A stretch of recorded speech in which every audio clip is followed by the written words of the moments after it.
Then it was time for the purification offering, as required by the law of Moses, after the birth of a child. So his parents took him to Jerusalem to present him to the Lord. The law of the Lord says, if a woman's first child is a boy, he must be dedicated to the Lord. So they offered the sacrifice required in the law of the Lord, either a pair of turtle doves or 2 young pigeons. At that time, there was a man in Jerusalem named Simeon. He was righteous and devout, and he was eagerly waiting for the Messiah to come and rescue Israel. The Holy Spirit was upon him, and revealed to him that he would not die until he had seen the Lord's Messiah.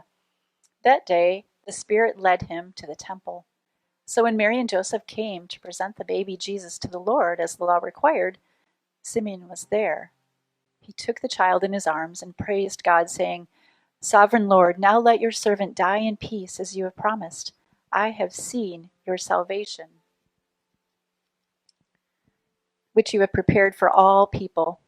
He is a light to reveal God to the nations, and he is the glory of your people, Israel. Jesus' parents were amazed at what was being said about him.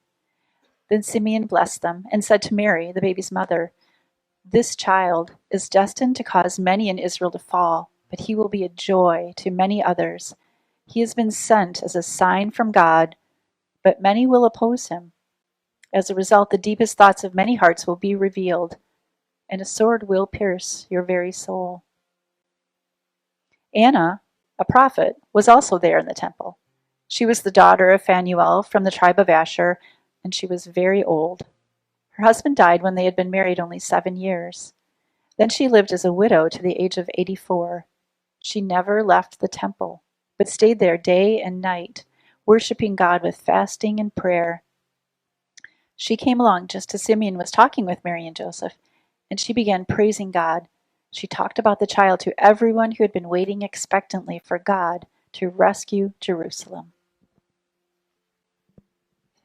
Well, today, as you can see up here, rediscover Christmas, the good news of Advent for a weary world, and we're centering in on hope. Where were you when? Every generation has that where were you when question about some major cultural event. Things like, where were you when you heard that JFK had been assassinated? Or where were you when Martin Luther King Jr. was shot and killed? How about when Neil Armstrong landed on the moon? Or when you heard that President Nixon resigned? How about where were you when you heard that this Challenger space shuttle exploded? Ones that have stuck out in my lifetime are where were you when you heard the news about the Columbine school shooting? Where were you when you heard the news about 9/11? Now, some of those examples predate some of us in this room, but we can all add a few new ones now that we've experienced over these past few years. Things like, where were you when you really knew that COVID-19 was serious? Where were you when we finally found out the results of the 2020 election? How about where were you on the January 6th insurrection? That was a weird moment. Where were you when the Lions won the Super Bowl? Oh, I know. I had to add a little levity. But all joking aside, the truth is, as much as that's fun to joke about, but I know that on top of those serious ones, there's been ones that have just impacted your world. They've hit you on a personal note. Those things now will forever mark your calendar because moments like those are big and they change things and there's no going back. See, our way of life shifts and our lives are never quite the same. And unfortunately, many of these moments, they tend to be painful events. They tend to be tragic. They're disasters. And they frequently seem to strike with little to no warning, and they introduce a new sense of uncertainty into our lives. And I hope that sounds familiar to you, because if not, I'm not sure you're paying attention. You might need to check your pulse too, because we've all been living and breathing this. And so here we are, back in the holiday Christmas season. Okay? And I can't help but wonder if there's ever been a stretch of 20 months or so that have been filled with more uncertainty, more weariness. I know that nothing in my lifetime compares. This has been really unique. We've been living with all of this unsettledness for so long, it's hard to remember what life was like beforehand. Life without the term pandemic feeling all too real. Things before a massive economic declines or inflation and unemployment gaps, and then massive political and societal division, and there's racial tension everywhere. And there's just a culture of distrust right now.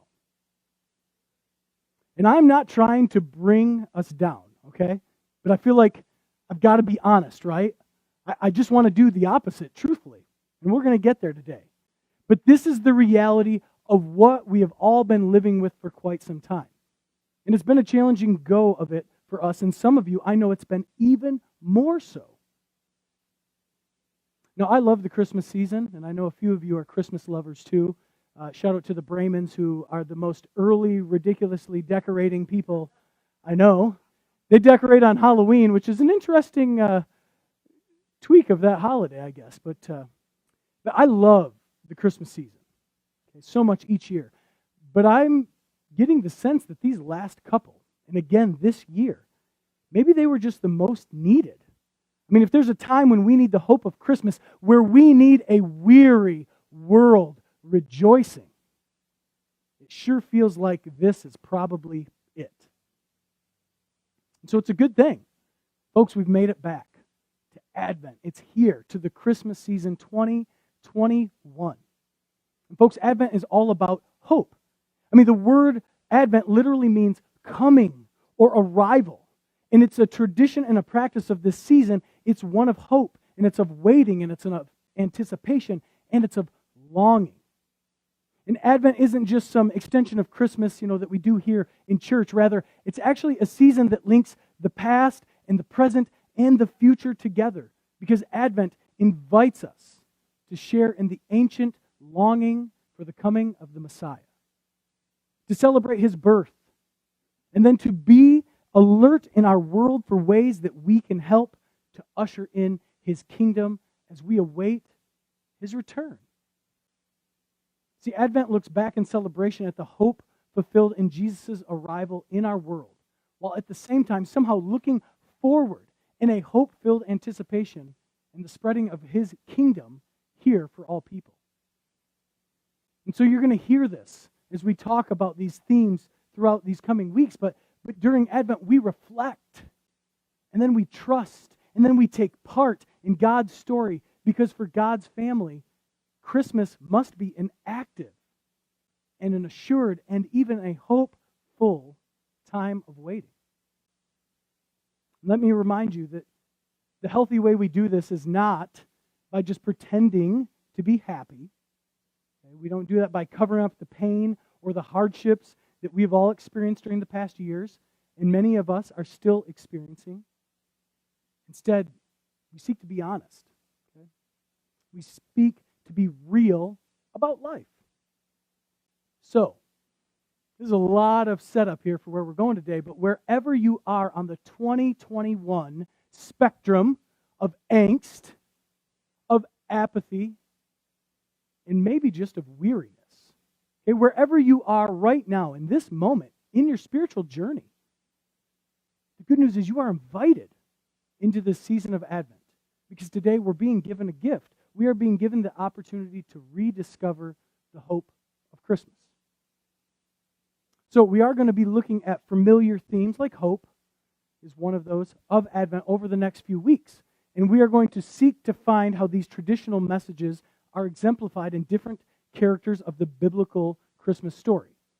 So we've already heard one of those stories today. Thank you, Brenda, for reading that. But I want to cover some background information on the times that these people were experiencing. Okay? This is going to be your one-time shot. We won't do this every week, so let me just refresh you if you need a reset. Okay? It was a harsh era to live in. Specifically, this time that Jesus entered our world was a time of conquest. It was a time of disruption, and there was violence.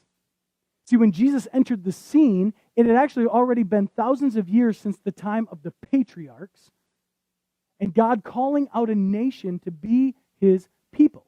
And during those thousands of years, the Jewish nation had been invaded and conquered by smaller enemy groups, And then they'd even been dominated by these large empires of the Greeks and of the Romans.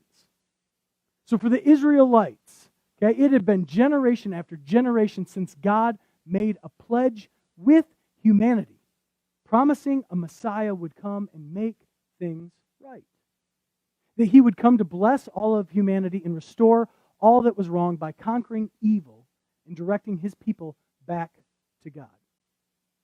And so for the Israelite nation, the fulfillment of this promise, okay, the coming of a great Messiah, it wasn't just kind of a happy idea that drifted in and out of their community's thoughts.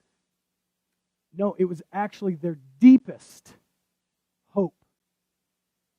It was their deepest desire, which sustained them and spurred them on, even through thousands of years of uncertainty and of waiting.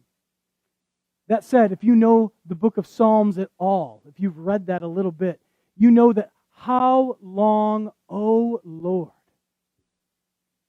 It did become a collective expression of the Jewish people, which we can understand, right?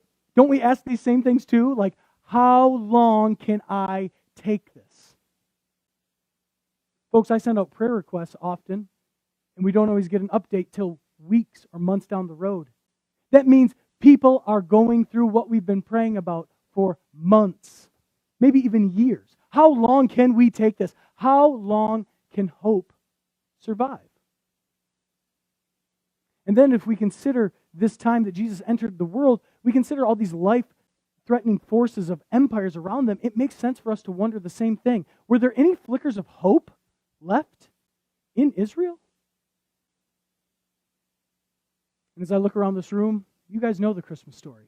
We know that Luke's narrative captures a definitive answer to this, and it's yes. Jesus, the Messiah, is born on that first Christmas. And that's no shocker to us. But I want to tell you that because we have jumped into Luke's narrative at a little bit of an uncommon place. Most of the time we package everything up there, Christmas night, the shepherds come and now they're leaving and there's Joseph and Mary and baby Jesus in the manger and things are good. And that is kind of where the Christmas account per se ends. But it's that next scene that Brenda read for us that I want us to look at a little more closely today and specifically look at these two very important people, Simeon and Anna. See, Simeon and Anna were sparks of hope in Israel. They were the visible signs of belief and of trust, anticipating that God would come through and do what he had promised. They believed that and they were waiting for it. Both Simeon and Anna, I think, provide a great picture of what we would call authentic spiritual elders. Okay? We look around in maybe our own lives, and maybe you've had those matriarchs or patriarchs in your life that were your true, authentic spiritual elders. They had lived long lives. So they had seen and they had experienced many things. They knew both the hardships of their people, the Jewish community, and they had experienced pain in their own lives. We're told that Anna specifically had been a widow for decades. Now, I think we treat widows pretty well anymore, I hope. I hope we do well with that. But I can tell you that back in that culture, that came with a much lower social standing, a much lower social status. But we learn in this text that both Simeon and Anna had remained closely devoted to God. They were ready to see God act and do great things. And another key characteristic that stands out to me in Luke's account is that neither Simeon nor Anna seemed the least bit surprised or uncertain that the fact that this baby, Jesus, is the long-promised Messiah.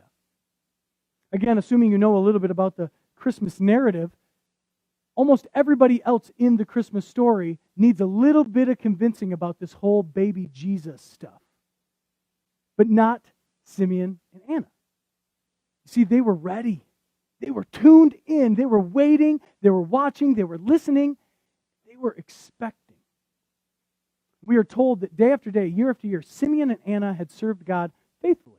And they were inspired, and they were fueled by the hope that God was at work, even though they couldn't see it, even though they were surrounded by their own hardships, even as time passed and they got older and older.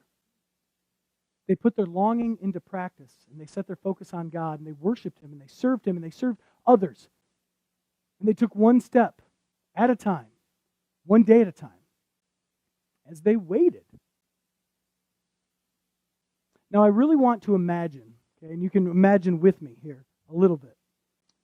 I want to imagine that Simeon and Anna, in their waiting, they never experienced any doubt. They just always had this deep, constant resolve and belief that, of course, God will come through. God said it, and that settles it. But I know a lot of what I would call faithful, authentic elders that have had those days of doubt and of struggle, and I believe that they probably had those moments of wondering also. Wondering, how long will this take for the promised Messiah to come? And they had to recalibrate.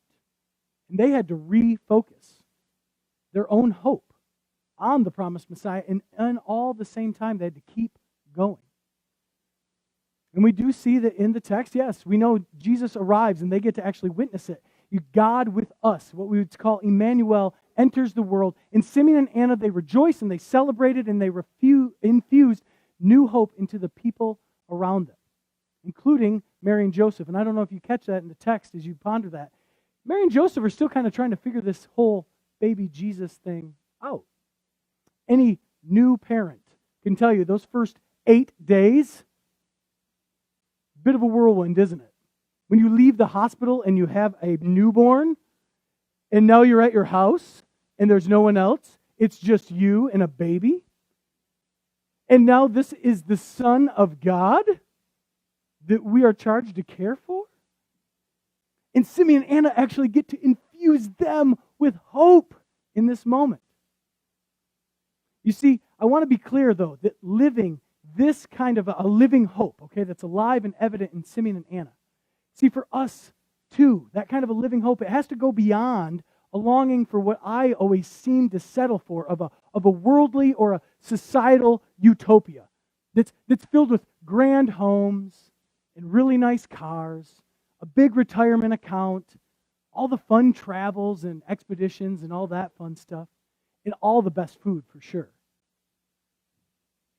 You see, that's usually our vision when we think of like being hopeful for something and being willing to wait. It's on that kind of stuff. Not that those things aren't good. And I know that true hope must go beyond those kind of things, because many times the deepest pains in my life have actually been from dealing with the reality of my misplaced hope in those kinds of tangible things. And firstly, I've had to learn this the hard way, okay, that having a cheap hope in things like that actually will lead you to a deep despair because it never truly satisfies. And I'm guessing as I look around this room too, you've probably experienced that in your own life. Something you were really looking forward to. You thought, once I get that, that'll be the thing. I'll be inspired. And it actually leads you in a slippery slope of despair. See, in the midst of dealing with my misplaced hope, I also find the second half of that truth to be experienced, that we often only find a true and sustaining hope at the death of our worldly desires. And to discover that kind of sustaining hope, we actually must be willing to wait, like Simeon and Anna, on Christ, on His timing, because He is the ultimate hope of the world. But what do we do here, like in the midst of that? Because that sounds really good, right? This message so far is everything you know. We talk about hope. We're believers. This is what we do. And so to say something like that we wait on Christ because He's the hope of the world, folks, that doesn't mean that we gloss over our challenges of waiting and suffering and longing. Rather, we have to continue to lean in to trust, because that is the kind of hope that He gives that manifests in our lives as we experience God incarnate, God with us. As Pastor Tom reminded you, I hope you enjoyed Pastor Tom 2 weeks ago. He's a good dude, good friend of mine. If you didn't catch that message, this is all side note, by the way, you should go make sure you get on YouTube and check Pastor Tom's message. It was good. But he reminded us of this truth right here, that God sees you. God hears you. And that means that God knows your pains, and He knows the challenges and the struggles. And God is here with you because He is Emmanuel, God with us. And this hope that he brings, this hope that Christ embodied and fulfilled and brought into the world so long ago, is the same hope that he continues to offer today. And that's the good news of Advent, is that God actually infuses his Spirit into each of us, resulting in anticipation and expectancy actually building up within us, so that when we feel too weak to carry on, when we feel as though we don't even have the ability to endeavor to hope any longer, Jesus is with us. His Spirit helps rebuild hope by doing things like what Simeon and Anna had going for them, reminders of God's faithfulness and his promises.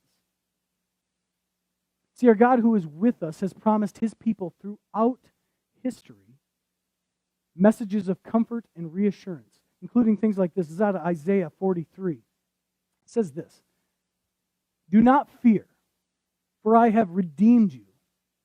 I have summoned you by name, and you are mine. When you pass through the waters, I will be with you. And when you pass through the rivers, they will not sweep over you. When you walk through the fire, you will not be burned. The flames will not set you ablaze." I mean, there's a deep and enduring truth in these words. But it's words that have to be experienced, right? We are not alone even at our loneliest or darkest moments. Christ has come into the world, and our God knows what it is like to be human. And he is with us. Now, I do realize that life has a way of continually challenging us. Okay? The Apostle Paul described what I would call a cycle of hope. Okay? Stick with me here. A cycle of hope like this. In Romans 5, he says this. He explains that. We, okay, being God's family, boast in the hope of the glory of God. Not only so, but we also glory in our sufferings, because we know, and here comes the cycle, folks, that suffering produces perseverance. Perseverance, character. And character, hope. And hope does not put us to shame, because God's love has been poured out into our hearts through the Holy Spirit who has been given to us. There's a cycle of hope. See, this kind of hope, it empowers us to keep going because it builds up that perseverance. And this reminds me of a good friend of mine, and a few of you will know who I'm talking about if you've experienced any of our state ministry stuff. I have a good friend named Pastor Leo Robinson. A few folks know Pastor Leo. So Leo is a pastor over in Flint at a Church of God congregation. And just recently, it's actually been in the last 18 months, so they kind of did this all right in the middle of the pandemic, which is an extra bit of craziness. But they have just rebranded and relaunched their church, and they call themselves Good Church now. And one of the things is they were rebranding, and they were doing work in their neighborhood to figure out, like, well, what would we have to offer this neighborhood, this community around us? What is it that our needs that we can help meet? It became very apparent that a big need in their area was actually low-cost laundry. All of their neighbors in their area there, they didn't have in-house like laundry units the way that many of us are privileged to have. It's a good life. I like having a washer and dryer handy.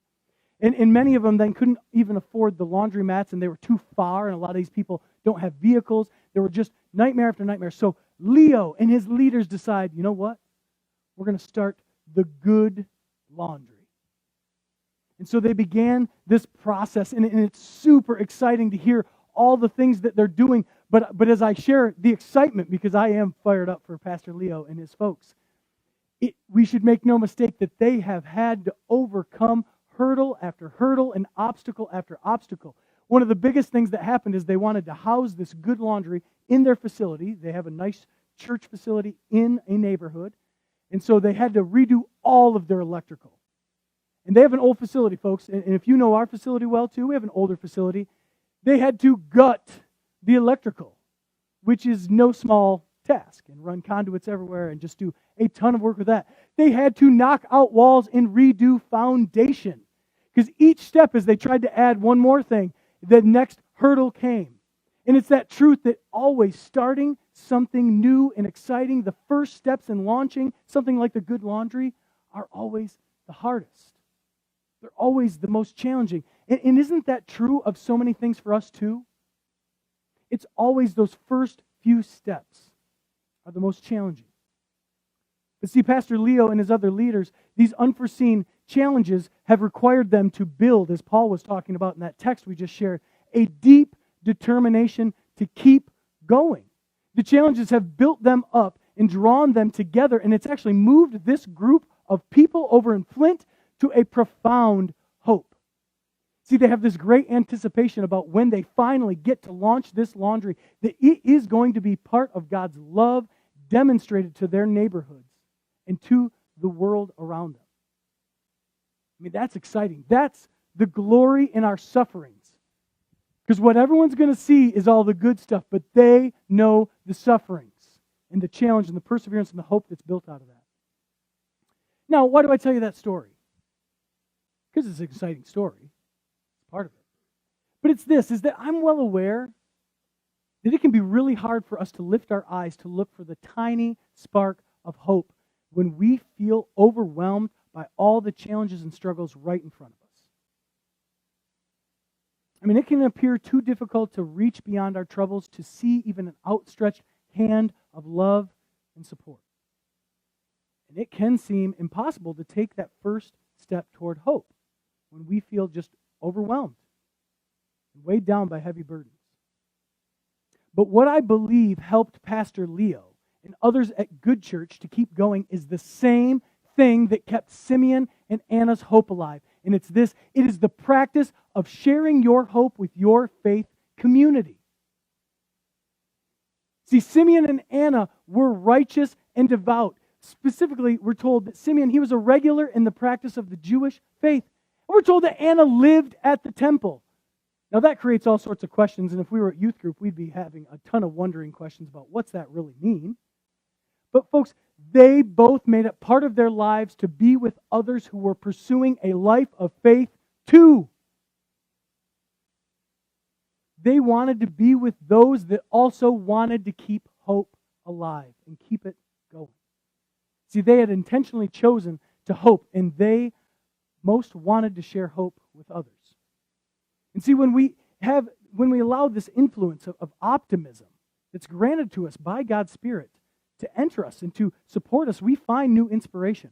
When we focus on the power of hope embodied in the birth and the life and in the death and then the resurrection of Jesus, we discover a new strength to take the first step of trust and to keep going. Because ultimately, hope inspires us, it emboldens us, and it builds us up and it keeps us going. So we're almost there, because I've got a few actionable steps for you. But I have a few questions first. Because most of this has been complete refresh, right? Like, we know about hope. But what about you? Have you entered this season? Are you on the spectrum, as we've already talked about, of 2021? I mean, do you have a spark of hope, or you just can't find that? I've been using the word listless in my own life. What if you are struggling to face the realities of everyday moments right now? Could be true. I mean, for those of us that are struggling with that, what is our next step today? How can we rediscover hope in this season of Advent? And I want to give you a few quick, actionable steps. So dial it in here with me just for a moment. Okay, the first one is this. We have to find some stillness and reflect. These should be up on the screen here. We have to find some stillness and we have to reflect. And it's so easy for us to just get caught up in the roller coaster of life. I already alluded to this. The chasing after everything, and that just causes despair. It puts us in this nasty cycle that just makes us believe everything is spinning out of control, because it really might be. See, each challenge builds upon the others, and it causes us to lose our sense of perspective. I have these moments with my kids every day where one thing leads to the next and leads to the next, and if I, as the adult, and I'm not very good at being the adult always, don't step outside of that moment, it gets out of control. It's the same way with this, folks. We have to find in these moments the ability to take some time to find stillness, to gather ourselves and to reflect and to pray about what our next steps should be. See, in times of dilemmas and difficulties, we should turn to this posture of prayer as a means of finding hope. So that's number one. We've got to find some stillness and some silence. And if Sunday mornings during our prayer time are your only stillness and time to reflect, that's a start. But I'm going to tell you, our 30 seconds to a minute per week will not get the job done. That's up to you, though. You have to do this. Second one, recall the things that each one of us are thankful for. My sister talked about this last week. Rachel was here and shared. And no matter how hard things get, there really are some things to be thankful for. So what can you see? And what can you hear around you that you are thankful for? Who are the people in your life that you appreciate most and you love having them in your life? The practice of gratitude actually helps prepare us to take on the challenges that come our way while maintaining a hope-filled courage to face the day. Our third one is this. I'm going to ask you to limit your media intake. Ooh. Now, it's like reaching into your wallet. That hits everybody, right? Because we all are constantly consuming media. Folks, we got to be honest, right? And I know we talk about this, but we actually have to not just talk about it. We got to do it. Every single day, we all know this, there will be more bad, more maddening news. Correct? Every day? Actually, just in the time we've been here this morning, maybe you've peeked at your phone. I don't know. You maybe have discovered something that's already either bad news or maddening. That's just the reality. And the media, on top of that, loves to present us all with what I call clickbait. They just want your outrage because that gets clicks, that gets subscriptions to things. They want that from you. It's everywhere, and we have to be consistently on guard not to engage with all of the media and the social media that makes us feel fearful, that makes us anxious, and ultimately leads to being hopeless. So I want to present to us a challenge, and you're going to think this is bare bones, but I pondered this, and I said, I think this is a good goal. I want you to take a break from media, especially negative media, through the rest of November. That's 3 days. And really, you've almost made it half of one. It's 2.5 days. Now, I don't know what that looks for you, and I'm not going to give you a list of what do's and don'ts, because that's nonsense. You're all adults, okay? But here's the reality. Maybe that looks like not posting and not sharing anything for those 2.5 days on Facebook. Maybe for you, it's turning off the cable network news, okay? Maybe it looks like actually not signing into Facebook or Twitter, or maybe you're an Instagrammer. Wherever that you know there is a building of weariness, of negativity, things that are killing hope in your life. I really want us to consider that. So 2.5 days or 3 days, however you want to count that. Let's try that. And then the last one. We have to share time with hopeful people. Now, I've already alluded to Simeon and Anna and Pastor Leo, too, as finding the hope to keep going as they shared their lives in the context of a faith community. I mean, the truth of it, and some of this is present right here with us, most of us know at least one person who just persistently sees the bright side of life. Like, it's okay if you admit they're a little annoying almost. They're a little too seeing the bright side. I mean, these are the people who they always see somehow a glimmer of light, even in the midst of really terrible darkness. And the opposite's true too, right? We all know those people that might be, I'm going to call them a little more glass half empty kind of person. So as we seek to share our time with hopeful people, I think it's actually good for us to consider this question. Does this person, or if we think about our media or groups, does this person or does this group or does this media I'm consuming, does it make me feel more hopeful or less hopeful? Because when we spend time and we commit to spending time with those who are hopeful, folks, it does build up optimism in ourselves, and it gives us a much needed boost of encouragement in our own lives. And the reality of this is because hope is active. It's not passive. Hope requires your participation, and you must choose it. And I know, I get it. I look around too. I'm paying attention, believe it or not. I'm not just like sitting in my own world. We all get to operate in this crazy world that seems to be getting darker and gloomier by the day, depending on who you're listening to. But it is out of that same darkness, as we've already talked, the world that Jesus entered into at his time was pretty dark. And the great news about Advent is he enters into our darkness right now in 2021 as well. And the truth is, this kind of hope, I wish I could just manufacture it for myself and manufacture it for you. But folks, it only comes through a direct experience of Jesus. That's the only way this hope is infused into us. And so I think this Advent season, if you are feeling a bit weary, folks, let's spend time praying that Jesus would show up with a fresh experience so that we may sense his Spirit filling us, that we would then be overflowing with hope into a world, into our neighbors, into our friends that desperately need it as well. I know that you and I, we know the story. And in each week that we get together, you're going to be like, wow, I've heard all this story, Matt. This is familiar stuff. Duh!